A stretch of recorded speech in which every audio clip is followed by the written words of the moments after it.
ఎప్పుడైతే నువ్వు ఆయన రాజ్య పౌరుడు అయ్యావో, ఆయన రాజ్య వారసురాలి అయ్యావో, ఈ భూ సంబంధమైన ఆలోచన తీసేసేయి అంటున్నాను నేను. అంతే, ఒకటే మాట.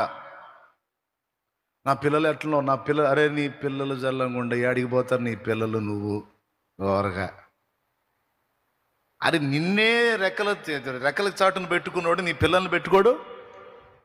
నీ పిల్లలకి లైఫ్ ఇవ్వడం, వాళ్ళని నీకు ఇచ్చినోడు వాళ్ళ జీవితాలు వెలిగించడం, వాళ్ళ జీవితాలను బాగు చేయడు, వాళ్ళకి భవిష్యత్తు ఇవ్వడం.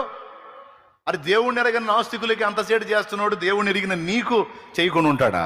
నీ పిచ్చితనం కాకపోతే, నీ అవిశ్వాసం, నీ అల్ప విశ్వాసం కాకపోతే. అది దిగులు పడతావు, కుమిలి కుమిలి ఏడుస్తూ ఉంటావు, రాత్రులు గందరగోళం అయిపోతూ ఉంటావు.